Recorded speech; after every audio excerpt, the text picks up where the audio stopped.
సర్వ మానవాళికి రక్షకుడు, మనకు కొండంత అండగా నిలిచేవాడు, మనసులో తలచిన వెంటనే గుండెల నిండా ధైర్యాన్ని నింపగలిగే మహాయోధుడు, అభయహస్తంతో ఎల్లవేళలా మనల్ని కాపాడే ఆ భగవంతుడిని ఇప్పుడు మనసారా స్మరించాలి. శ్రీ పంచముఖ ఆంజనేయ స్వామిగా అవతారమెత్తిన కథని దృశ్య రూపంలో తిలకిద్దాం రండి.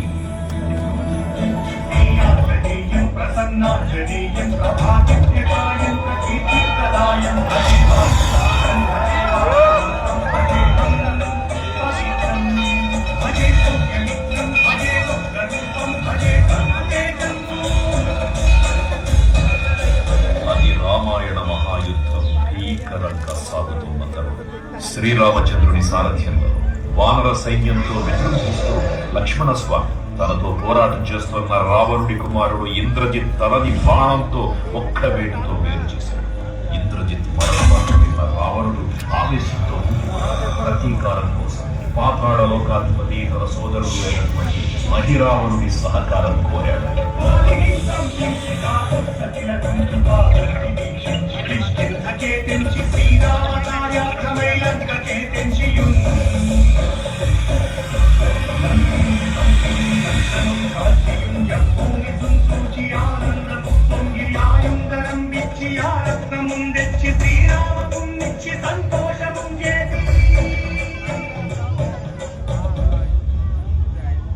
తన ప్రభువులను కాపాడుకోవడానికి వాయువేగంలో పాతాళ లోకానికి చేరుకున్న ఆంజనేయ స్వామికి సగం మొసలి సగం వానర రూపంలో ఉన్న వింత జీవి ముఖద్వారం వద్ద కాపలా కాస్తూ కనిపిస్తుంది.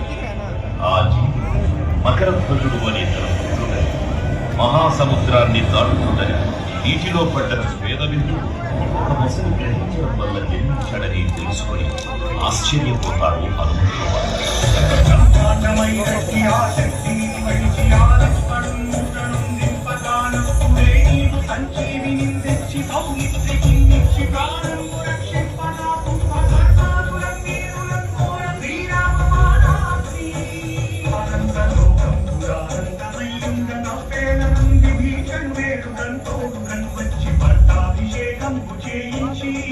సీతామహాదేవి శ్రీరామ